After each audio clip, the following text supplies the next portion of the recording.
안녕하세요. 제가 오늘 오전에 총회 세션을 계속 관찰하면서 어떤 분이 뭐니 해도 머니투데이가 잘한다라는 말씀을 해도 웃지 않고 계시던 분들이 뭐에 웃나 싶어서 봤더니 안녕하세요 이 말에 웃으시더라고요. 근데 왜 제가 하니까 효과가 없는 겁니까? 웃어주지 않으실 거면 박수라도 크게 쳐주십시오. 안녕하십니까, 이동입니다. 오늘 저는 2019 키 플랫폼 개막총회의 마지막 발표자로 이 무대에 서게 됐습니다. 국제 정세를 요동치고 글로벌 경제 환경은 점점 불확실성이 높아지고 있습니다. 이러한 환경 속에서 우리가 어떻게 새로운 기회를 찾을 것인지 앞서 발표해 주신 분들과 토론해 주신 분들께서 많은 분석과 대안 그리고 정밀한 전망을 해주셨습니다. 어떠셨습니까? 저는 많은 생각을 해볼 수 있는 계기가 되었습니다. 여러분들께서도 적지 않은 인사이트를 얻으셨을 거라고 짐작합니다. 이제 저는 오늘 총회의 마지막 시간으로 머니투데이와 함께 모색해본 한국 경제의 새 출발, 그것을 위한 제언을 말씀드리고자 합니다. 그것은 바로 범국가적인 차원에서 새로운 스타트업 생태계를 적극적으로 구축하고 그것으로부터 우리 경제의 활로를 새로 찾아보는 그런 일이 될 것입니다. 올해 창립 20주년을 맞는 머니투데이도 사실 작은 혁신적인 미디어 스타트업으로 시작을 했습니다. 그리고 오늘날 이렇게 중견 미디어 기업으로 성장했습니다. 수많은 스타트업들을 상대해보고 그들을 위해 조언을 했던 전문가의 입장에서 그리고 제3자의 입장에서 봤을 때 머니투데이가 그동안 해왔던 일들은 단지 또 하나의 언론이 만들어진 것이 아니라 우리나라 미디어 생태계에서 훌륭한 넛지 역할을 했던 것으로 판단합니다. 우리 경제는 수많은 도전에 직면하고 있습니다. 이러한 우리 경제 시스템에도 마치 머니투데이가 우리나라의 미디어 생태계에서 했던 역할과 같이 혁신이라는 측면에서의 어떠한 넛지 같은 역할을 할 수 있는 스타트업 생태계가 만들어져야 된다고 생각하고 있습니다. 혁신적 스타트업 생태계는 새로운 부를 창출할 뿐만 아니라 사회 혁신의 선순환 구조를 만들 수 있습니다. 또한 사회 전체의 역동성을 높일 뿐만 아니라 경제의 활력을 불어넣을 수 있는 계기가 되기도 합니다. 물론 지금도 우리는 스타트업 생태계를 가지고 있습니다. 그러나 그 생태계가 우리가 기대하는 것만큼 혁신의 핵심 축으로서 역할은 하지 못하고 있는 것이 사실입니다. 따라서 앞으로 우리가 만들어가야 할 우리의 스타트업 생태계는 지금과는 약간 다른 것이 되어야 될 것입니다. 세계적으로도 성장의 엔진으로서 혁신 스타트업 생태계들은 크게 부각되고 있습니다. 전 세계에서 펼쳐지고 있는 급속한 디지털 경제화나 혹은 글로벌 플랫폼 사업자들의 등장은 같은 맥락으로 이해할 수 있을 것입니다. 앞서 운미옥 사관님께서 국가과학기술체계의 혁신을 말씀하셨습니다. 저는 그것도 역시 스타트업 생태계와 연관이 있는 문제라고 생각합니다.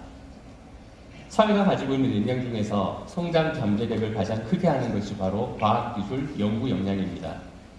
그러한 역량이 빠른 생각과 빠른 움직임과 유연함 그리고 많은 아이디어를 가지고 있는 스타트업 생태계와 만났을 때 사회가 축적할 수 있는 자산의 속도는 엄청 빨라질 것이기 때문입니다.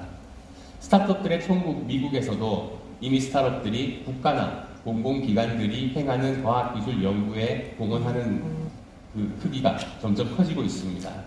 오바마 행정부 시절 만들어졌던 그 첨단 제조업 센터 같은 것들이 대표적인 사례가 될 수 있을 것입니다. 스웨덴이나 덴마크 이러한 강소 국가들도 예외 없이 과학기술 연구와 스타트업을 밀접히 연관시키고 있습니다. 물론 우리는 성공적인 스타트업 생태계를 이미 구축하고 있는 나라들로부터 많은 것들을 배워야 합니다. 그러나 동시에 그 생태계가 우리가 가지고 있는 환경에 적합한 것인지에 대해서도 의심을 해보아야 할 것입니다. 우리가 생각하는 스타트업 생태계의 일반적인 모습은 헐렁한 티셔츠와 청바지를 입은 젊은 청년들이 시장 친화적인 스타트업들을 많이 창업하고 그 중에 일부가 유니콘으로 성장해 나가는 그런 모델이었습니다. 그러나 그것은 사실 실리콘밸리의 공식입니다. 그것이 과연 우리가 맞는지는 다시 한번 생각을 해봐야 합니다. 실리콘밸리가 시장 중심적으로 사고를 할 수 있는 이유는 거대한 시장을 가지고 있기 때문입니다. 실리콘밸리가 유니콘의 고향이 될 수 있었던 이유는 매년 수백억씩, 그것도 10년씩 적자를 보고도 새로운 투자를 받을 수 있는 곳은 지구상의 실리콘밸리밖에 없기 때문입니다. 우리는 그런 시장도 없고 우리는 그런 리스크 머니도 없습니다. 따라서 우리는 우리에게 맞는 스타트업 생태계와 우리에게 맞는 스타트업을 보는 시간이 필요합니다. 저희는 그것이 사회와 경제의 역량이 결집하고 그리고 다시 사회와 경제의 경제적 자산이 축적되는 이 결집과 축적을 선순환 구조로 만드는 핵심 축에 스타트업을 두고 보아야 한다는 것입니다. 규모가 작은 우리나라 스타트업들이 국내 시장은 물론 세계 시장에서 혁신의 주체가 되기 위해서는 단지 젊은 청년들이 창업을 하는 것이 아니라 우리 사회가 가지고 있는 모든 역량이 모여 시너지를 내야 합니다. 더 많은 사람들이 스타트업에 쉽게 참여하고 그것이 사회적 자산으로서 축적되는 결과를 만들 수 있어야 합니다. 결과가 축적된다는 것은 성과가 있다는 것이고 새로운 소득이 만들어진다는 것을 의미합니다. 그리고 더 많은 사람들이 참여한다는 것은 그 소득이 더 많은 사람들에게 분배된다는 것을 의미합니다. 그래서 단순히 많은 창업을 장려할 것이 아니라 많은 사람들의 경험과 지식 그리고 네트워크가 스타트업 비즈니스에 활용될 수 있는 구조를 만들어야 한다고 저희는 생각합니다. 저는 이러한 구조의 핵심이 바로 팔리는 스타트업, 다시 말씀드리면 창업자가 엑시트할 수 있는 스타트업들을 많이 만드는 데 있다고 봅니다. 물론 팔릴만한 스타트업을 팔지 않을 수도 있을 것입니다. 그러나 누구한테도 필요 없어서 도저히 팔 수 없는 스타트업이 있다는 것은 그 어떤 의미가 있겠습니까? 창업자들이 아마 가장 많이 받는 질문은 도대체 시장이 어디 있어요? 시장이 얼마나 커요? 라고 하는 것일 겁니다. 그러나 우리가 창업자들에게 물어봐야 될 것은 시장이 얼마나 큰지가 아니라 시장이 어디 있는지가 아니라 그것이 우리 사회에 어떤 것들을 남길 수 있는지 당신들이 하는 것들이 우리 사회에 어떻게 축적될 수 있는지 하는 것이어야 합니다. MIT에서는 혁신, 즉 이노베이션을 인벤션 곱하기 커머셜라이제이션이라고 정의합니다. 그러나 팔리는 스타트업을 만들어야 한다는 관점에서 봤을 때는 커머셜라이제이션을 담당하는 마켓 플레이어와 그 마켓 플레이어들을 더 강한 기업으로 만들어주는 인벤션 프로바이더들은 구분해서 볼 필요가 있다고 생각합니다. 창업 자체에 목을 매는 게 아니라 그래서 젊은 창업자들이 맹목적으로 창업에 나서서 씨앗만 뿌리는 게 아니라 경험 많은 비즈니스 리더들, 대기업 종사자들이 지식과 경험을 공유하고 그 네트워크를 함께 참여해서 궁극적으로 스타트업들이 팔릴 수 있게 만드는 것, 그것이 1억이든 10억이든 100억이든 팔릴 수 있도록 만드는 것이 목표가 되어야 합니다. 제가 미국에서 만난 많은 창업자들이 있습니다. 그 중에는 저보다 나이가 훨씬 어린데도 이미 대여섯 개의 스타트업을 만들어서 엑시트를 한 친구들이 있습니다. 그런데 이 친구들이 이상하게도 그렇게 부자는 아닙니다. 누구나 한 대씩 가지고 있는 비행기 자가용도 없고 우주여행을 예약해두지도 않았습니다. 이상했습니다. 근데 가만히 보니까 이 친구들에게 있어서 창업을 하고 난 다음에 그 스타트업이 파산만 하지 않는다면 손해를 보고 팔든 본전에 팔든 큰 돈을 남기고 팔든 엑시트였던 겁니다. 그래서 그 스타트업은 그렇게 팔림으로써 사회의 자산으로 축적이 되는 것이고 이 친구들은 말 그대로 스타트업이 직업인 사람들이었습니다. 그런데 우리는 우리나라의 창업자들에게 너무 많은 것들을 요구합니다. 이 사업을 꼭 성공시켜야 된다는 초인적인 의지도 있어야 되고 그 다음에 이 상품이 없으면 이 서비스가 없으면 안 된다라고 하는 그 종교적인 신념도 요구를 합니다. 창업자들은 거기에 되게 많은 부담을 느껴서 이 사업이 인생 사업이 됩니다.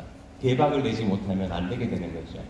그러다 보니까 나한테 필요한 사람들한테 충분한 지분을 주고 끌어들이지도 못하고 필요한 자본을 투자를 제대로 받지도 못하게 됩니다. 그 결과 팔릴 수 없는 스타트업들이 만들어지고 그것을 만든 그 시도는 경험이 아니라 좌절이 됩니다. 그 친구들이 이제 투자했던 시간 그리고 이 사회가 그 친구들이 그런 스타트업을 하기 위해서 투자했던 자산은 축적되는 것이 아니라 사라져버리게 되는 거죠.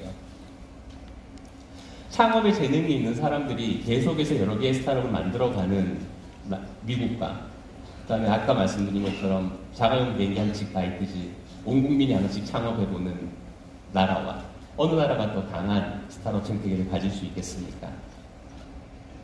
이러한 문제의식을 바탕으로 오늘 저는 저희가 생각하는 한국형 스타트업 생태계의 핵심적인 요소 몇 가지를 더 말씀드리고자 합니다. 이 말씀에는 저와 함께 연구에 참여했던 머니투데이 기자 중 한 분인 이재원 기자가 함께 하겠습니다.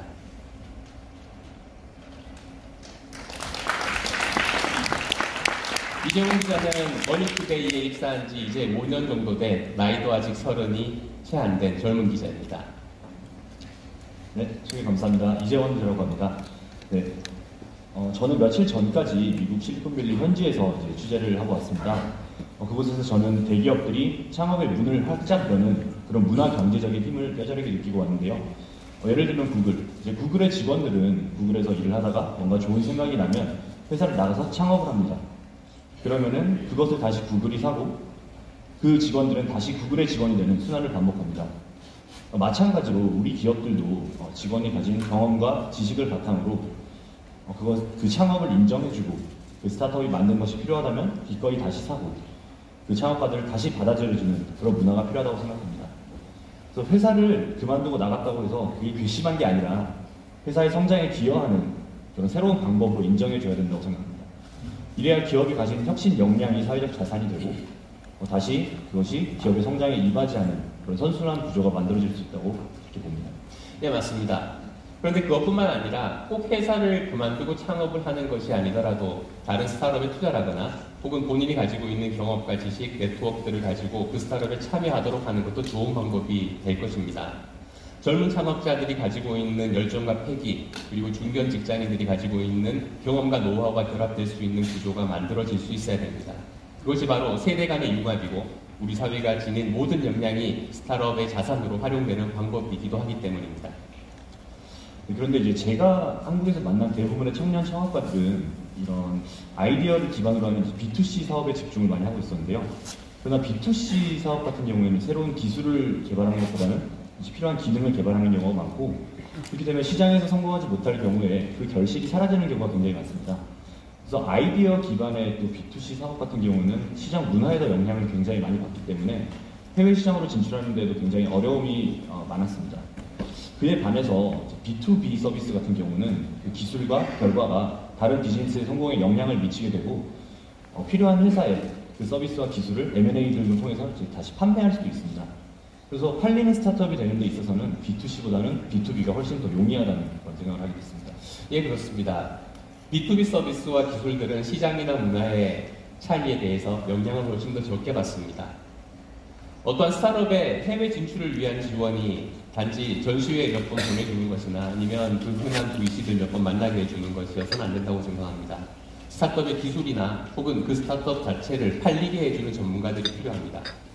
그들이 우리 스타트업들의 직원이나 투자자처럼 같이 일할 수 있도록 만들어주어야 도움이 될 거라고 생각을 합니다. 게다가 B2B는 단순히 아이디어만 가지고 있어도 될 건 아닙니다. 그것은 이제 그 시장과 그 인더스트리에 대해서 충분한 이해를 가지고 있어야 됩니다. 따라서 경험과 지식, 네트워크가 필요한 시장이기도 합니다. 따라서 우리는 우리나라의 창업 평균 연령을 더 높여야 한다고 생각합니다. 40대들이 기꺼이 창업할 수 있는 구조를 만들어 주어야 이 스타트업의 생태계가 선순환 구조를 형성할 수 있을 것이라고 저는 생각합니다. 네, 조금 더 이어서 말씀을 드리면 B2B 중심의 그런 팔리는 스타트업 생태계는 또 해외 진출도 굉장히 용이합니다. 이를 통해서 대한민국의 경제 영토를 넓힐 수도 있고요. 또한 우리의 강점인 그런 하드웨어 제조 역량을 살려서 가급적 기술의 하드웨어화를 통해 한국의 경제 발전의 매력을 느끼고 있는 그런 개발도상국에 다가가는 것도 좀 좋은 방법이라고 생각을 하고 있습니다. 예, 그렇습니다. 하드웨어 경쟁력은 매우 중요합니다. 언젠가부터 우리는 소프트웨어나 플랫폼 사업이 우리가 지향해야 될 혁신의 전부일 것처럼 인식하고 있습니다. 그러나 가만히 보시면 소프트웨어나 플랫폼으로 세계적인 기업을 가지고 있는 나라는 미국을 제외하면 대부분의 나라가 한두 개밖에 가지고 있지 않습니다. 대부분 나라가 가진 경쟁력은 하드웨어 그리고 디바이스 경쟁력에서 오는 것들이 많이 있다고 봐야 합니다. 저희는 지금 팔리는 스타트업에 의해서 어떠한 축적을 할 것인가, B2B 중심 스타트업 생태계를 어떻게 구축할 것인가에 대해서 간단히 말씀을 드렸습니다. 이것들은 저희가 말씀드리고 싶은 것의 일부분이고 또 우리가 해야 할 일들의 일부분에 지나지 않을 것입니다. 그러나 이것들이 우리가 당면한 과제들을 해결하고 새롭게 되어갈 수 있는 데 기여하는 소중한 씨앗이 될 수 있을 것이라고 저는 믿습니다. 네, 이제 총회의 마지막 순서인데요. 저희 인선준 대표와 저 그리고 저희 원입수회가 함께 드리는 한국 경제 그리고 대한민국의 새 출발을 위한 제언이었습니다. 여러분들께 희망의 작은 씨앗이 되었기를 저희가 진심으로 바라겠습니다. 그 창립 20년의 원입수데이 앞으로 20년 그리고 그 이후에 대한민국 미래에 큰 결실이 될 수 있는 새로운 씨앗들을 열심히 널리 뿌려나가겠습니다. 감사합니다.